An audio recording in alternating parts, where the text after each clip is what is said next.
आप सभी का फिर से स्वागत है हिंदू स्टडीज़ साइंस चैनल पे।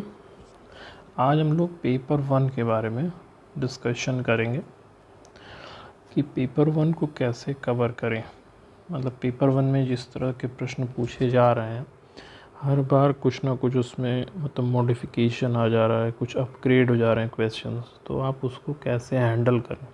तो इसमें जो 10 यूनिट्स हैं, इसमें हम एक एक पॉइंट से मतलब ऐसे करके वीडियो वाइज देख लेंगे कि इसको कैसे हैंडल करना है। बट आपको DI, मैथ्स, रीजनिंग जो है, लॉजिकल रीजनिंग, ये सब आपको 12 से 15 क्वेश्चन के आसपास आ रहे हैं।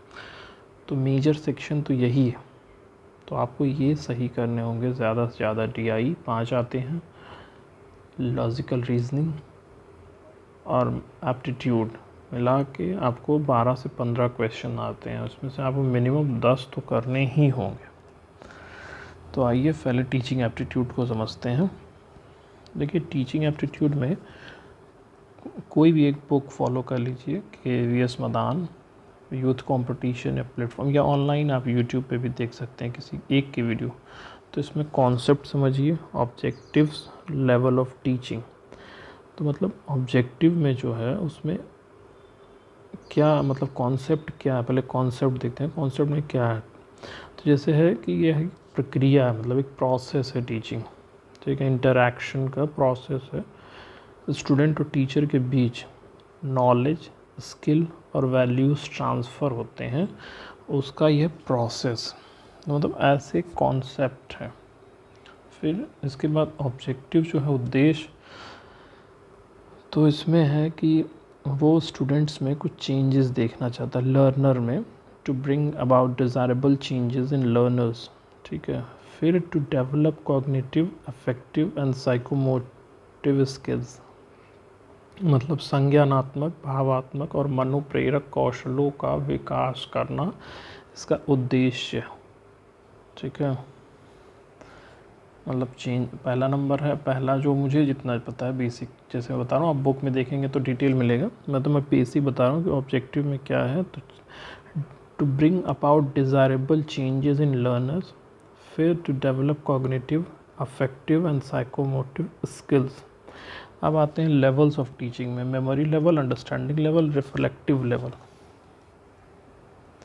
तो मेमोरी लेवल जो है वो मतलब फैक्ट रिकॉलिंग, फैक्ट को याद कर लेना, फिर उसको रिकॉल करना, ये सब मेमोरी लेवल में आता है। अंडरस्टैंडिंग लेवल में है आपको कॉन्सेप्चुअल क्लैरिटी, मतलब सिद्धांतों को समझ लेना। और रिफ्लेक्टिव लेवल है आपका क्रिटिकल थिंकिंग और प्रॉब्लम सॉल्विंग, ठीक है। मतलब क्रिटिकली किसी टॉपिक पे सोच के अपना ओपिनियन रखना, या रीजनिंग, प्रॉब्लम सॉल्विंग, ये सब आपके रिफ्लेक्टिव लेवल पे आएगा, जहाँ पे आपके मतलब चिंतन, यानी कि जो चिंतन होता है, मन चिंतन, उसके आधार पे आपकी बौद्धिक क्षमता को पता लगाया जा सकता। फिर है अगला कैरेक्टरिस्टिक्स एंड बेसिक रिक्वायरमेंट, ठीक है। इसमें clear objectives, interactive communication, assessment tools, ऐसे करके ये सब आएंगे, तो आप ये सब देख लीजिएगा। फिर हम देखेंगे learners characteristics, characteristics of adolescent adult learners, individual differences. तो एडोलेसेंट लर्नर्स में रैपिड ग्रोथ है, identity formation, peer influence, emotional instability, मतलब तीव्र विकास होता है, पहचान की मतलब खोज होती है, इन्फ्लुएंस होते हैं लोगों से, ठीक है, और भावनात्मक अस्थिरता होती है।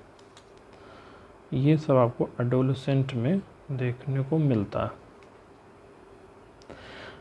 फिर उसके बाद जो है आपका अगला है अडल्ट लर्नर्स में।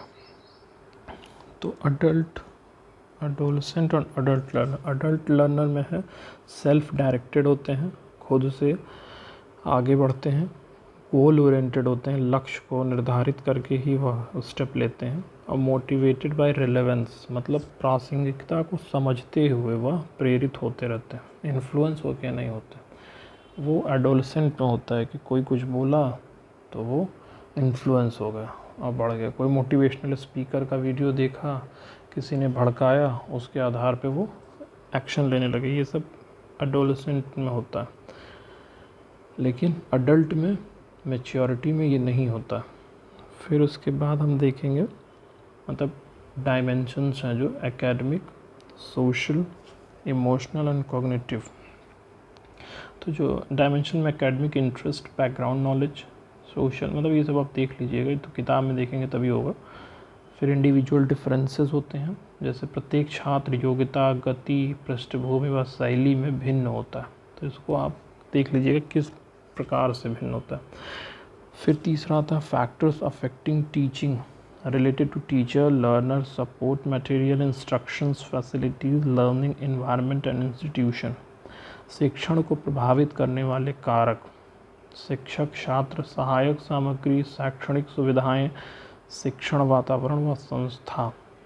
तो इसमें है टीचर रिलेटेड में knowledge, communication skill, personality and motivation, 4 आएंगे कि कैसे वो संवाद करता है, कितना उसको नॉलेज है, उसके कम्युनिकेशन स्किल, पर्सनालिटी, वो टीचर्स बच्चों को कैसे समझा पाता है, ये सब आएंगे टीचर रिलेटेड में। ठीक है। और लर्नर्स में आएगा छात्र की रुचि, पूर्व ज्ञान, अधिगम शैली, मतलब लर्निंग स्टाइल क्या है, बैठा है क्लास में, सोच कहीं और रहा है, कितना एक्टिव है, ये सब कुछ पॉइंट हैं जो आपको बुक में मिल जाएंगे। फिर सपोर्ट मटेरियल होता है, text book, visual presentations, multimedia, instructional facilities में क्लासरूम, लैब, इंटरनेट एक्सेस। फिर लर्निंग एनवायरनमेंट में आपको इंक्लूसिवनेस, डिसिप्लिन और डेमोक्रेटिक क्लास का एनवायरनमेंट है कि नहीं, वो सब देखने को मिलता है। फिर इंस्टीट्यूशनल फैक्टर्स में पॉलिसीज़, एडमिनिस्ट्रेशन और पाठ्यक्रम, मतलब सिलेबस, करिकुलम, ये सब कैसे हैं, ये इसके अंतर्गत आते हैं।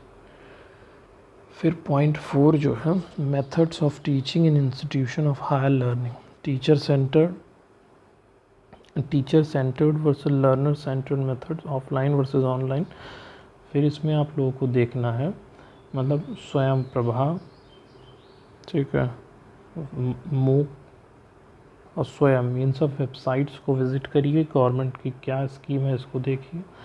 फिर टीचर सेंटर्ड जो है lecture method, one way communication, learner centred में discussion, case study, classroom, offline methods में classroom teaching, seminars, lab session. फिर स्वयं गवर्नमेंट प्लेटफॉर्म है ई लर्निंग का, स्वयं प्रभा है, 40 DTH चैनल्स हैं एजुकेशन से रिलेटेड। मूक है मैसिव ओपन ऑनलाइन कोर्सेज, इसको आप ऑनलाइन देखते रहिए। फिर उसके बाद टीचिंग सपोर्ट सिस्टम में ट्रेडिशनल में ब्लैक बोर्ड वाला जो chalk, black board, lecture, printed books, ये सब इसमें आते हैं ट्रेडिशनल में। मॉडर्न में आते हैं प्रोजेक्टर, ऑडियो विजुअल और मॉडल्स बेसिस पे आपको पढ़ाना। और ICT बेस्ड होता है smart book, e learning tools के आधार पे आपको पढ़ाना मतलब स्टूडेंट्स को, लर्नर्स। फिर इवैल्यूएशन सिस्टम पे, इसमें टाइप्स और सब कुछ देख लीजिएगा। इसमें 2 होते हैं, फॉर्मेटिव, समेटिव, मतलब निरंतर मूल्यांकन होता है, फीडबैक ड्यूरिंग लर्निंग, और समेटिव होता है अंतिम यानी कि फाइनल एग्ज़ाम के बाद, तो इसको कहते हैं। ठीक है। फिर CBSE में क्रेडिट पॉइंट वाला है, कंप्यूटर बेस्ड टेस्टिंग होता है, ऑनलाइन एग्ज़ाम, ऑटोमेटेड स्कोरिंग। फिर इनोवेशन बेस्ड है। तो इन सब को एवोल्यूशन सिस्टम में रखा गया है, तो इसको आप किसी बुक से एक रिवाइज़ कर लेंगे। इतना आपके लिए ये सब बेसिक मैंने बता दिया है, अब आप लोग अपना मतलब रिवाइज़ करते रहें। फिर हम अगले रिसर्च एप्टीट्यूड को भी जल्दी डिस्कस करेंगे। तब तक के लिए धन्यवाद।